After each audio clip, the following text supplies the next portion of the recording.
Hi friends, science blog চ্যানেলে আপনাদেরকে স্বাগত। এখন যে বিষয় নিয়ে আলোচনা করব তা হলো এসএসসি দুর্নীতি মামলা যেটা চলছে সেই নিয়ে একটা একটা মামলা, নতুন মামলা হয়েছিল যেটা হাইকোর্ট থেকে সুপ্রিম কোর্টে গেছে এবং সুপ্রিম কোর্ট হাইকোর্টে ফিরিয়ে দিয়েছে, সেই নিয়ে আলোচনা করব। তো আসুন শুরু করা যাক।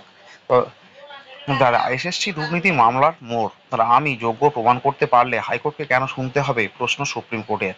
এটা প্রকাশ পেয়েছে এবেলা লাইভে, যেখানে বলা হচ্ছে যে 2016 সালের এসএসসি নিয়োগ দুর্নীতি নিয়ে যখন তোলপাড় চলছে, তখন অযোগ্যদের তালিকায় নিজের নাম দেখে চমকে উঠেছিলেন সোনালী দাস।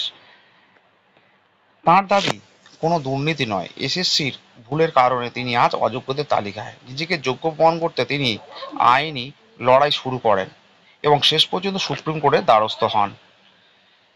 কিন্তু সোমবার শীর্ষ আদালত জানিয়ে দেয় এই মামলা বিচার করবে হাইকোর্ট, কলকাতা হাইকোর্ট। সোনালী অভিযোগ, তিনি সম্পূর্ণ নিয়ম মেনে নিয়োগ পরীক্ষায় উত্তীর্ণ হয়েছিলেন। তার উত্তরপত্র বা ওএমআর সিট যাচাই করলেই তার যোগ্যতা প্রমাণ হবে। স্বাভাবিক পদ্ধতিতেই তিনি কাউন্সেলিংয়ে ডাক পেয়েছিলেন এবং চাকরিও পেয়েছিলেন।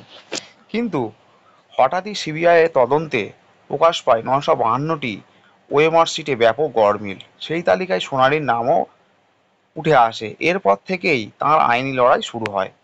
কলকাতা হাইকোর্টে বিচারপতি বিশ্বজিৎ বসুর এজলাসে তিনি মামলা করেছিলেন, কিন্তু সেই মামলার নিষ্পত্তি হওয়ার আগেই সুপ্রিম কোর্টের নির্দেশে 26,000-এর বেশি শিক্ষকের চাকরি বাতিল হয়।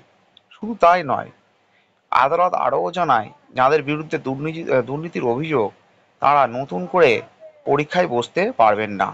এই অবস্থায়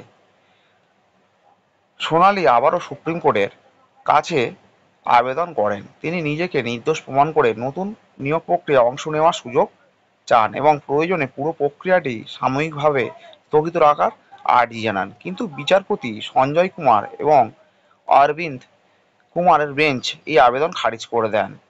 তাঁরা স্পষ্ট জানায়, এই বিষয়টি হাইকোর্টই দেখবে। শীর্ষ আদালতের কড়া বার্তা, কেউ যদি নিজেকে দাগী নন বলে প্রমাণ করতে পারেন এবং তাঁর সঠিক প্রমাণ দেখাতে পারেন, তাহলে হাইকোর্টকে তা দ্রুত খতিয়ে দেখতে হবে। সুপ্রিম কোর্ট আরও প্রশ্ন তোলেন, কেন এই মামলা এতদিন ধরে ঝুলে রয়েছে। দ্রুত শুনানি করে এর নিষ্পত্তি ঘটানোর নির্দেশও দেওয়া হয়। বিচারপতি সৌগত ভট্টাচার্য যে মামলাটি বিচারপতি বসুর এজলাসে ফেরত পাঠিয়েছেন, সে বিষয়েও সুপ্রিম কোর্ট ইঙ্গিত দিয়েছে যে মামলা যেখানে শুরু হয়েছে সেখানেই এর দ্রুত সমাধান হওয়া উচিত।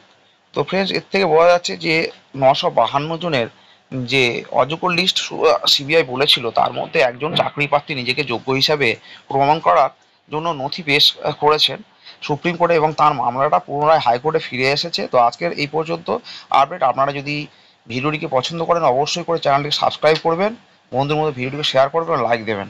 ধন্যবাদ।